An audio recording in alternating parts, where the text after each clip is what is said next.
안녕하십니까, 이미정 권사입니다. 지난 시간에 이어서 이제 사무엘상 3장을 들어갈 차례인데요. 1장에서 사무엘이 탄생하는 이야기를 그렸고, 2장에서는 한나의 노래와 그 다음에 엘리의 그 제사장들의 두 아들의 악한 모습, 그리고 사무엘이 하나님 안에서 순전하게 자라나는 모습을 이렇게 비교해서 보여드리는 그런 내용으로 되어 있었어요. 3장에서는 어린 사무엘이 그 성전에서 자라나다가 하나님을 인격적으로 만나는 그 장면이 묘사되어 있는 그런 부분입니다. 그 당시에 그 하나님의 이상이 희귀해서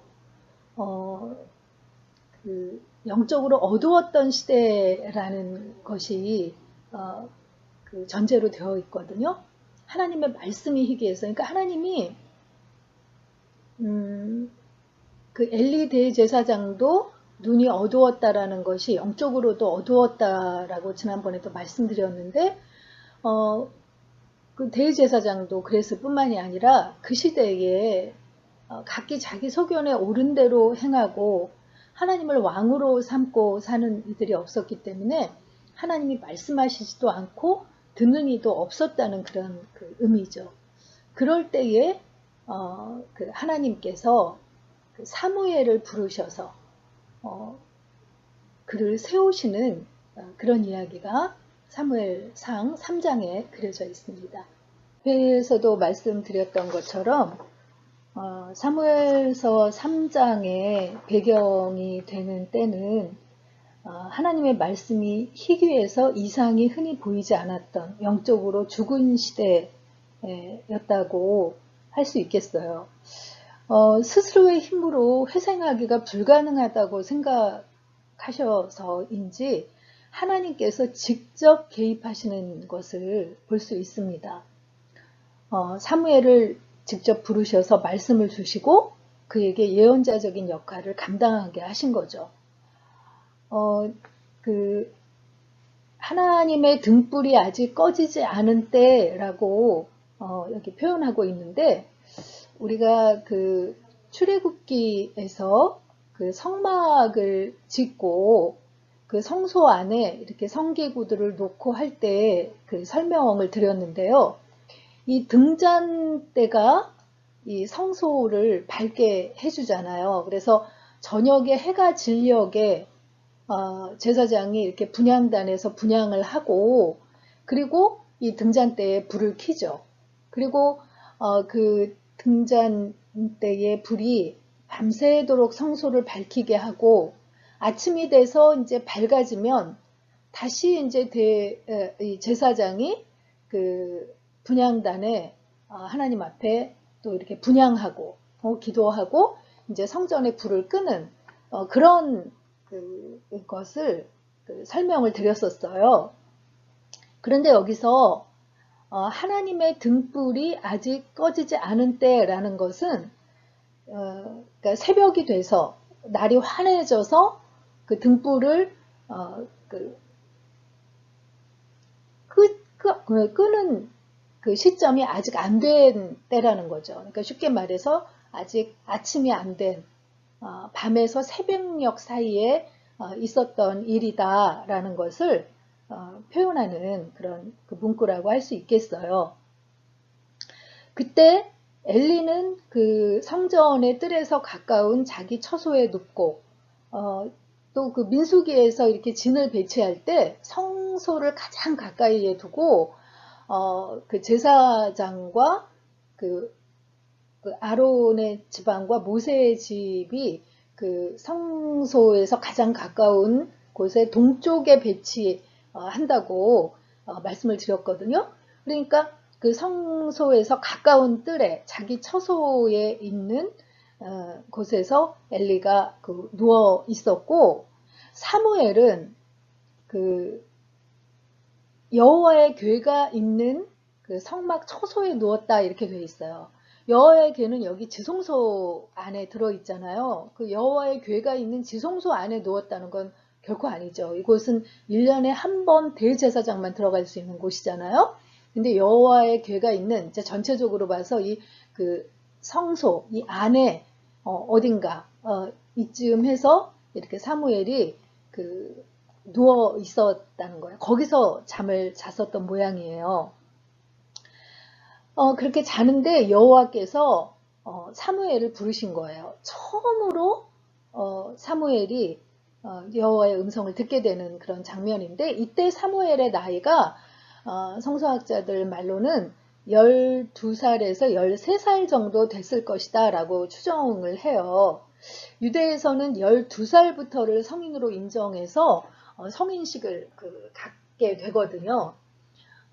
그렇게 이제 어린 사무엘이지만 그래도 어느 정도 이제 유대에선 성인으로 인정할 만한 그런 나이였기 때문에 하나님께서 이제 드디어 인격적으로 그를 부르시고 만나 주셨다라고 이제 해석을 하는 거죠. 근데 사무엘이 잠을 자다가 사무엘아 사무엘아 하는 그 음성을 들었을 때 여태까지 그런 하나님의 음성을 들어보지 못했기 때문에 엘리 제사장이 자다가 무슨 급한 일이 생겨서 자기를 부르나 보다라고 생각을 해서 엘리에게 갑니다. 그래서 저를 부르셨냐고 하니까 부르지 않았다고. 그래서 다시 이제 처소에 와서 자다가 또 음성을 듣고 엘리에게 간 거예요. 그거를 2번, 3번째 반복을 하게 되니까 엘리가 눈이 어두워서 영적으로 어두웠다라는 것을 설명을 드렸는데 아무리 영적으로 어두웠던 엘리 대제사장이지만 하나님께서 사무엘을 부르셨나 보다라는 것을 깨닫게 됩니다. 그래서 사무엘에게 다시 가서 그 처소에서 누웠다가 다시 그 부르시는 음성이 들리면은 여호와여 말씀하옵소서 주의 종이 듣겠나이다 라고 하라고 이렇게 알려줍니다. 엘리가 이른 대로 다시 가서 누웠는데 사무엘아 사무엘아 하고 부르는 음성이 들렸죠. 그래서 엘리 대제사장이 알려준 대로 여호와여 말씀하옵소서 주의 종이 듣겠나이다 라고 말하니까 하나님께서 그에게 장차 앞으로 이스라엘에게 행할 일, 특히 엘리의 집안의 임할 영원한 심판에 대해서 말씀해 주세요. 사무엘상 2장에서 하나님께서 엘리에게 하나님의 사람을 보내서 그의 집안을 심판하실 거란 말씀을 하셨잖아요. 엘리의 2 아들 홈리와 비느하스가 하나님 앞에 악행을 저질렀는데 그들을 정말 죽고 살 정도로 아주 질책하면서 그들의 잘못을 뉘우치게끔 징계해야 했는데 그 미온적인 태도로 그들 아들들을 막지 않았기 때문에 하나님께서 그 집안에 노인이 없게 하겠다. 그의 후손들이 젊어서 다 요절하게 할 거고 또 홈리와 비느하스도 한날에 죽임을 당할 거라고 그렇게 심판의 내용을 말씀을 하셨었어요. 그런데 그 이야기를 이제 사무엘에게 다시 그 심판을 행하실 것이라고 이야기를 하신 거죠. 그러면서 엘리집의 죄악이 제물로도 그리고 예물로도 속함을 받지 못하리라 라고 말씀을 하세요. 여기서 제물이라는 것은 이렇게 소나 양이나 염소 같은 동물의 그 피를 흘려서 드릴 때 드리는 그런 것을 제물이라고 하거든요. 그리고 예물은 그 피 흘림이 없는 곡식 제사에 드리는 곡식이나 이렇게 포도주 같은 것을 이야기하는 거죠. 그러니까 제물과 예물하면 구약시대 때 그 하나님 앞에 죄를 지었을 때 속죄를 받을 수 있는 유일한 통로였다고 할 수 있어요. 오늘날 우리는 예수 그리스도의 보혈로 우리의 지은 모든 죄를 속죄받을 수 있지만 구약시대에는 이런 제물이나 예물을 통해서 하나님 앞에 그 죄를 속죄받을 수 있었던 거죠. 그런데 홈니와 비느하스의 그 엘리 집안의 죄는 이런 제물로나 예물로도 사함을 받을 수 없는 그런 죄이기 때문에 그 심판을 행하시겠다라고 말씀을 하신 거죠. 그런 이제 어마무시한 그 이야기를 사무엘이 듣고 얼마나 놀랬겠어요. 그래서 이제 뒤척이면서 겨우 잠이 들었을 텐데, 아침에 엘리 대제사장이 사무엘을 불러서 하나님께서 너에게 뭐라고 했느냐라고 묻습니다. 근데 사무엘이 어떻게 그 이야기를 엘리에게 전할 수가 있었겠어요. 머뭇머뭇하니까 절대로 하나도 숨기지 말고 다 그대로 고하라고, 고하지 않으면 벌을 받을 것이라고 하니까 사무엘이 이제 그대로 하나님께서 주신 말씀을 엘리에게 전합니다. 그러니까 엘리가 여호와께서 선하시니 선하신 대로 하시리라고 순순히 받아들이는 것을 볼 수 있습니다. 우리가 왜 그렇잖아요. 하나님은 언제나 옳으시다. 하나님은 언제나 선하시다.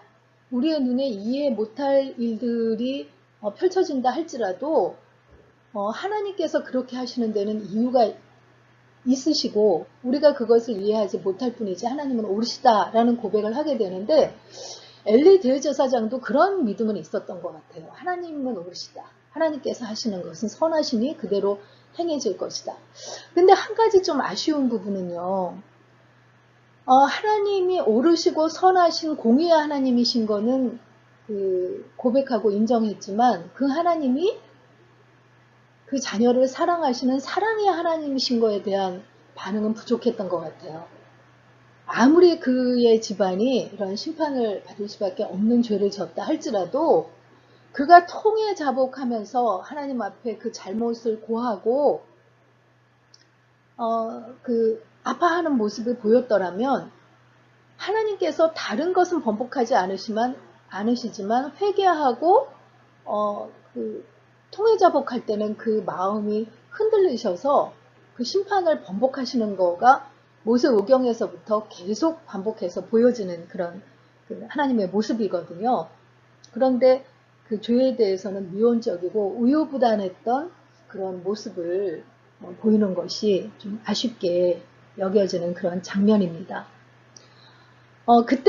그 때문에 결국은 이 엘리 제사장의 가문에서 홈리와 비느하스도 한날에 죽게 되고 그의 아들들, 그의 그 손자들도 이 그 아히멜렉이라든가 아비아달도 우리 나중에 이제 다윗 왕의 그 등장하는 부분에서부터 나오지만 젊어서 다 요절하게 되는 걸 볼 수 있어요.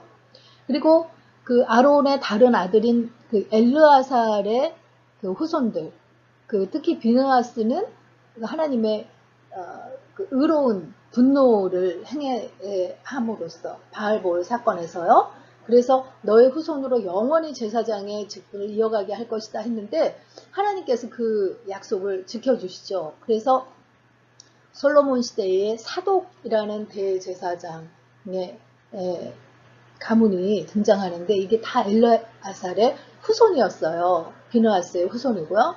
그 사독의 가문이 결국은 그 신약 시대에 이르기까지 이어지는 것을 볼 수 있습니다. 하나님께서 그 심판하신 대로, 약속하신 대로 그것이 후대에 그대로 이루어지는 것을 볼 수 있죠.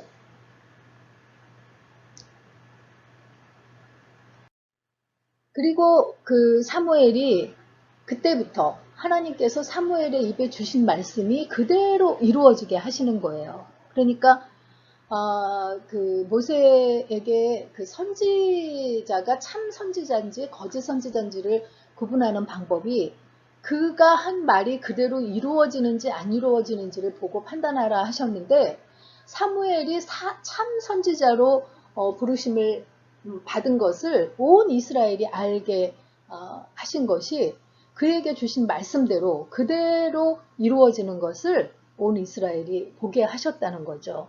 그래서 단에서부터 부엘세바라는 그 표현을 하고 있는데, 전에도 말씀드렸던 것처럼 단은 당시에 이스라엘에서 가장 북단에 있는 성읍이었고 브엘세바는 가장 남단에 있는 성읍이었기 때문에 단에서부터 브엘세바까지 하면 온 이스라엘이 하나님의 부르심을 받은 선지자가 사무엘이다라는 것을 알 수 있었다라고 하는 그런 표현이라고 하겠습니다.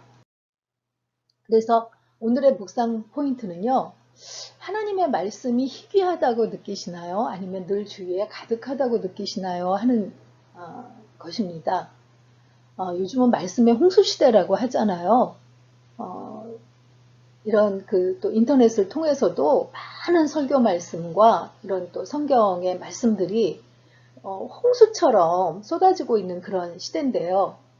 그렇지만 하나님께서 직접 우리에게 말씀하실 때 그 말씀을 듣는 그런 귀를 가진 자들이 과연 많은지, 그 말씀이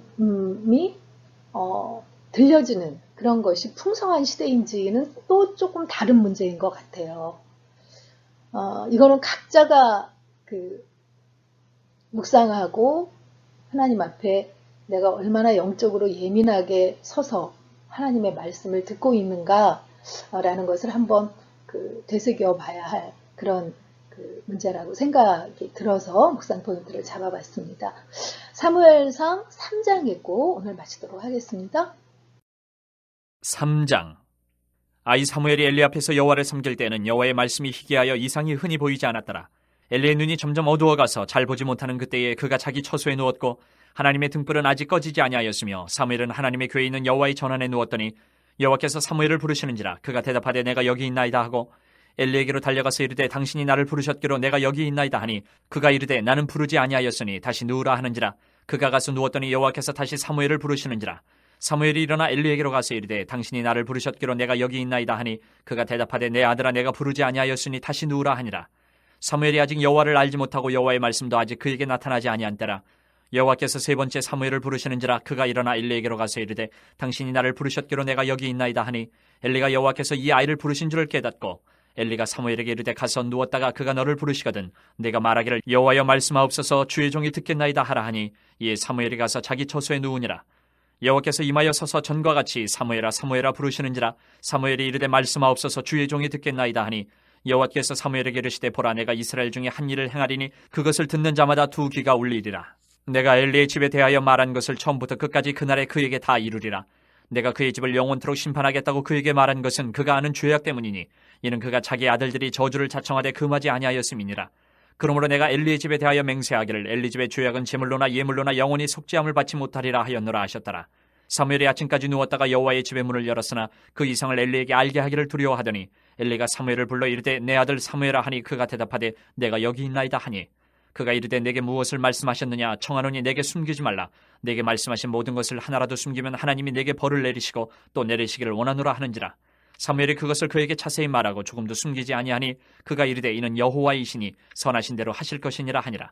사무엘이 자라매 여호와께서 그와 함께 계셔서 그의 말이 하나도 땅에 떨어지지 않게 하시니 단에서부터 브엘세바까지 온 이스라엘이 사무엘은 여호와의 선지자로 세우심을 입은 줄을 알았더라. 여호와께서 실로에서 다시 나타나시되 여호와께서 실로에서 여호와의 말씀으로 사무엘에게 자기를 나타내시니라.